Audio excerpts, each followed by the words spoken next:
glorify you, Jesus. Magnify you, Lord. You're worthy of the glory, Lord. The kingdom of heaven is at hand. Last week, we concluded with the fact that as soon as you learn how to maturely put down your sword and get past the hurt, then God will take care of the Saul or Judas that's been hounding you. And today, we will conclude looking at the sword. And we looked at the scripture in 1 Samuel 18, verse 3 and 4, which is what we started out with in looking at relationships, and we looked at the robe, and we looked at the garments, and then we looked at the sword, and we're finishing up looking at the sword. And it probably will get a little bit rough today before we finish about the sword. Because again, I've been trying to teach you about how to lay your sword down, not to have it so quick to ready to slice up everybody and everything to make things go your way, and that's how we end up using it a lot of times, because again, because we haven't been properly taught how to use it and how to put it down in a calm fashion. That's why we've just gotten accustomed to just cutting folk up. See, and one of the things you have to understand, and that's what I want you to as we look back at 1 Samuel 18, verse 3 and 4, it says, then Jonathan and David made a what? A covenant. And see, that's why I've been dealing with this so much concerning relationships, because what you've got to realize about, and especially you married folk, that you have to respond differently when you're in covenant with people. Amen. Because what happens a lot of times is you start treating the ones that's closest to you worse than you treat the ones that's not close to you. And what you have to understand is God's got them close to you so they can help you. Now, like I said, I'm trying to make sure we don't get the married folk in trouble today, but I want you to understand. I want you to understand where this is actually going, because again, the fact that it makes crystal clear, Jonathan and David made a covenant. So that says what you're weak at and I'm strong at, I'm gonna help you with. Right. And then vice versa. What you're weak at and what I'm strong at, then I'm gonna help you. But the problem is a lot of times when that help don't come when you think it should come, or that help don't happen like you think it should happen, then you forget all about the covenant. And you draw it. And you're ready to start slicing and dicing about whatever.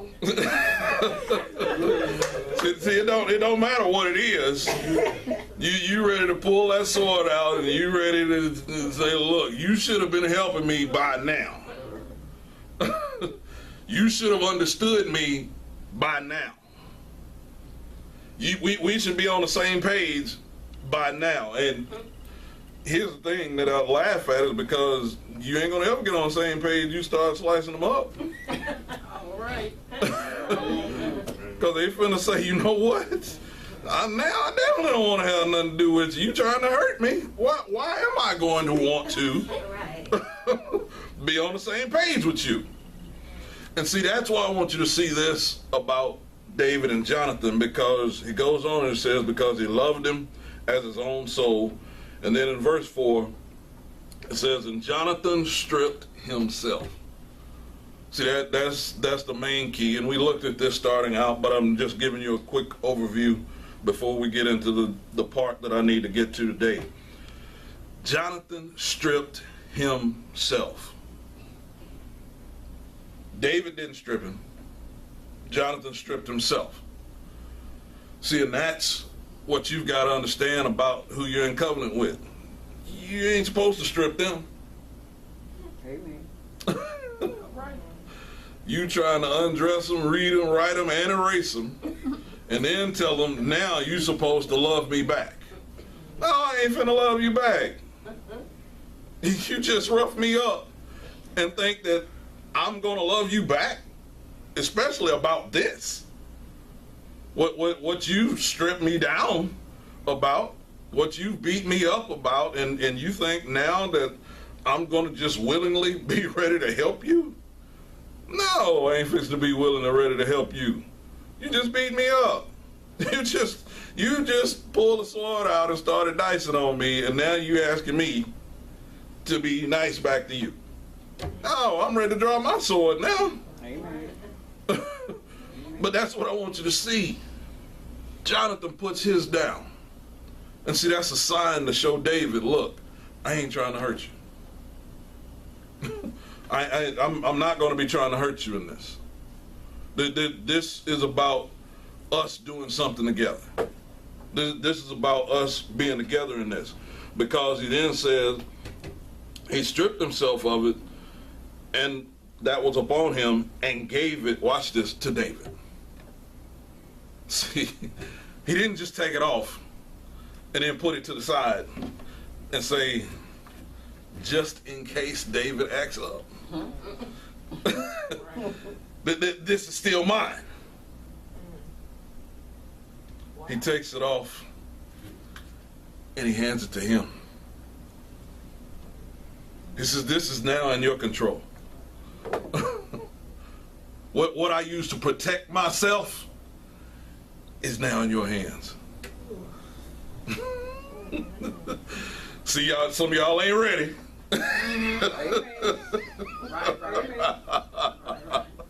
You ain't ready to let them have your sword yet.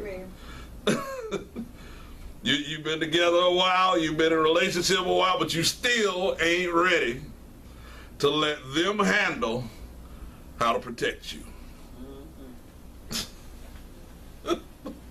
See, and there's a lot to learn about that. And that's not even the gist of what I'm going after. But the fact that you can put your sword in somebody else's hand and say, I'm going to trust you to protect me.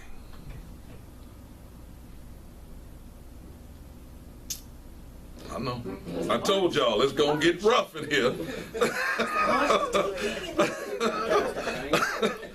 I trust you to protect me, watch this, in the close-up stuff. So however close you let somebody get to me, I'm going to trust that you will still protect me.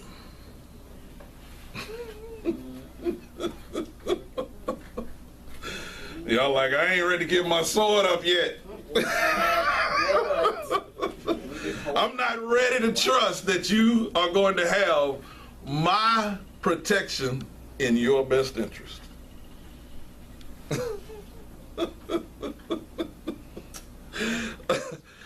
See, I told you, I tried to warn you it was going to get rough. Because, watch what he does. He gave it to David, and his garments, even to his sword, and to his bow, and to his girdle. Now, what I want you to understand is that when you transfer that care over to somebody else, don't fight to take it back.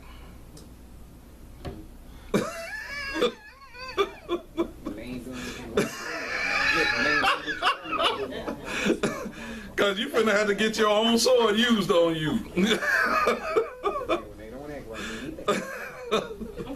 Like you ain't protecting me good enough. See, and what I love about what God does is by what he's showing right here is he's saying, here's what I'm going to do. I'm going to put this in your care because I can make sure then that I'm not fixing to use it out of my feelings.